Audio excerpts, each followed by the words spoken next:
बासन बसन छुड़ाई, ये हमारी बड़ी शिवकाई, लेहिन बासन बसन छुड़ाई।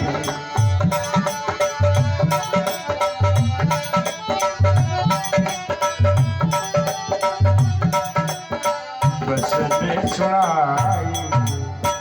हाथ जोड़ करके कहा, प्रभु हमारी इतनी ही सेवा स्वीकार कर लो कि हम लुटेरे हैं, इस जंगल में आने वाले व्यक्ति प्राणियों को लूट लेते हैं। प्रभु हमने आपको लूटा नहीं, यही मेरी सेवा समझती। भगवान ने कहा ठीक है, सबको गले लगा लिया।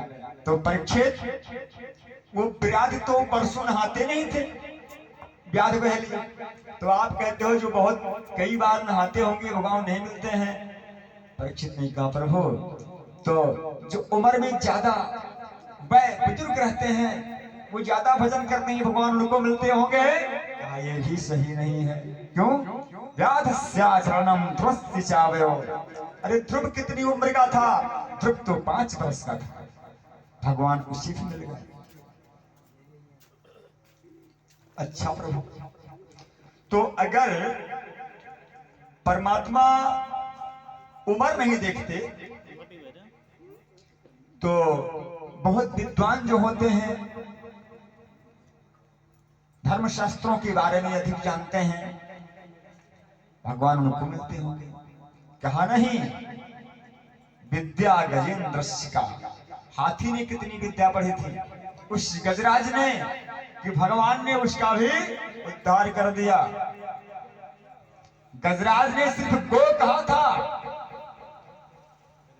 गो कहते कहते नारायण प्रकट होके उसका उद्धार कर दे। गोविंद बाद नहीं कह पाया गोविंद।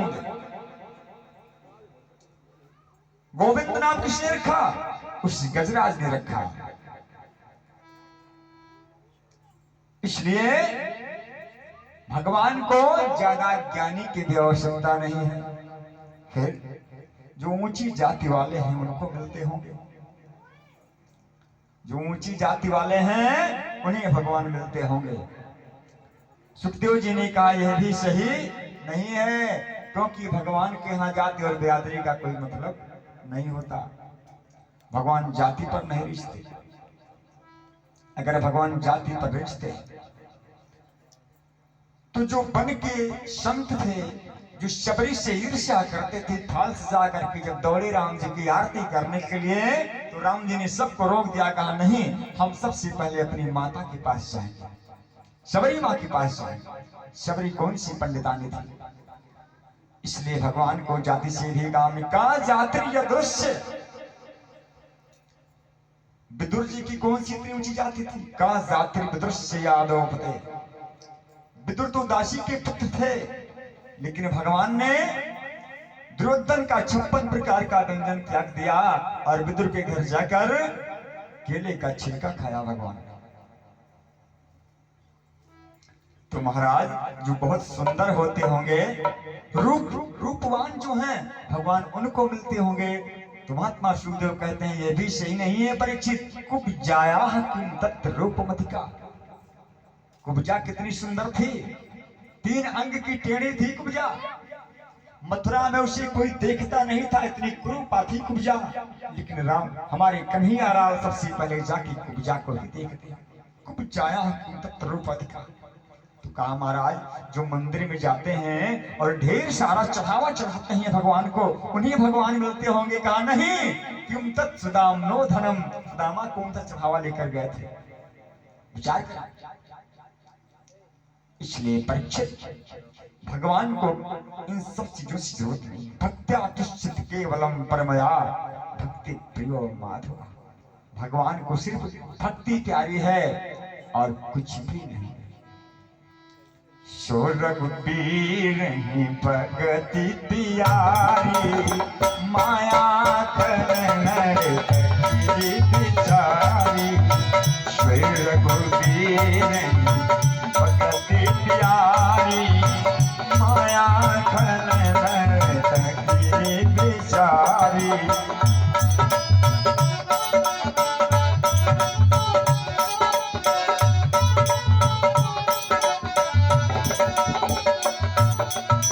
भगवान को सिर्फ फल की प्यारे है परीक्षित, और कुछ नहीं। अब परीक्षित ने कहा, ये विदुर जी के बारे में बताइए कि भगवान ने इनके घर केले का छिलका कैसे खाया।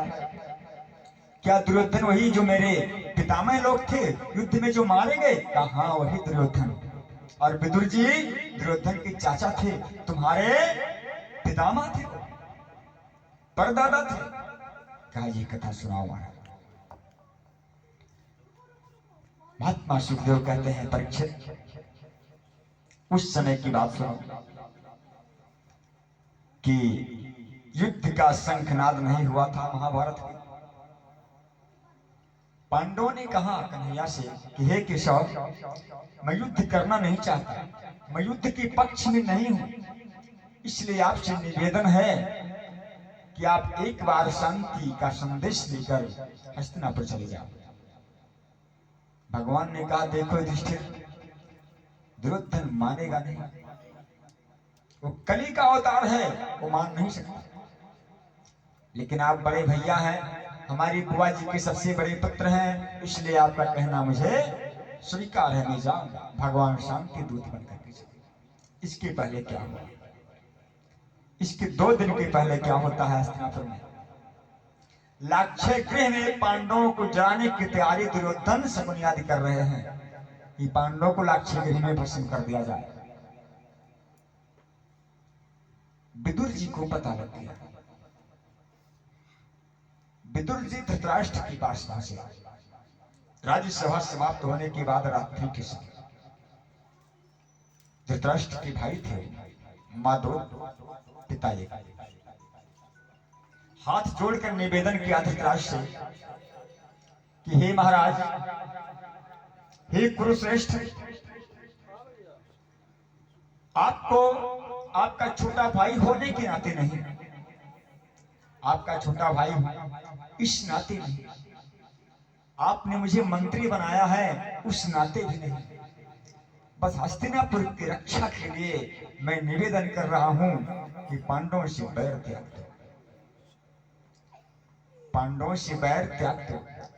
उनका स्वल्प मात्र भी कोई दोष नहीं है। आपका जो पुत्र दुर्योधन है ना, ये महान पापी है भैया धृतराष्ट्र, ये आपके वंश को ले डूबेगा। इसलिए हमारा कहना मानो। तो जो तैयारी कर रहा है वो पांडवों के साथ ऐसा अन्याय करने की, वो सब तैयारी धरी की धरी रह जाए और आप दुर्योधन को राज्य से निकाल दो। अगर एक घर ना रहने से पूरे गांव का कल्याण होता है तो उस घर को निकाल देना चाहिए। एक व्यक्ति ऐसा हो जिससे पूरे परिवार का विनाश हो जाए, उस व्यक्ति के निकालने से पूरा परिवार बच जाए, तो नीति कहती है उस व्यक्ति को घर से निकाल देना चाहिए। इतनी बात कर ही रहे थे विदुर जी, दुर्योधन आ गया। उसने सुन लिया कि हमारे खिलाफ मेरे पिताजी को फटका रहे हैं मेरे चाचा।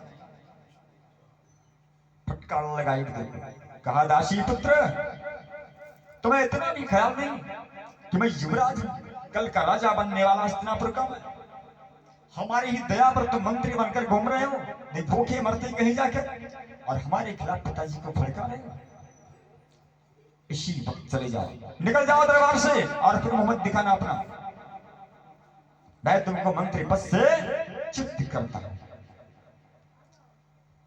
विदुर जी ने अपना शाफा उतारा मंत्री वाला और महाराज के चरणों में रख दिया धृतराष्ट्र। कहा महाराज ने, और पुत्र दुर्योधन, तुम्हें दुख देने का मेरा कोई मंतव्य नहीं है, लेकिन मैं हस्तिनापुर की रक्षा चाहता हूं। मैं चाहता भी था कि इस भारत से कब मुझे छुट्टी मिले और कब अपने ठाकुर जी का भजन कर सकूं, अपने गोविंद का भजन कर सकूं। छुटकारा मिल गया, बड़ा अच्छा हुआ। घर पर गई पत्नी से कहा कि देवी, ये राजमहल का सुख त्यागो, निकलो यहां से, चलो हम वन में चलते हैं, भगवान का भजन करेंगे।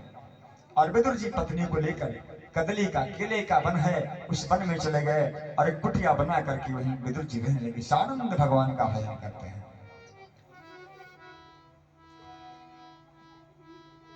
बोल श्री सच्चिदानंद भगवान की। थोड़ा कीर्तन कर लो भगवान का। बोलो श्री राम जय जय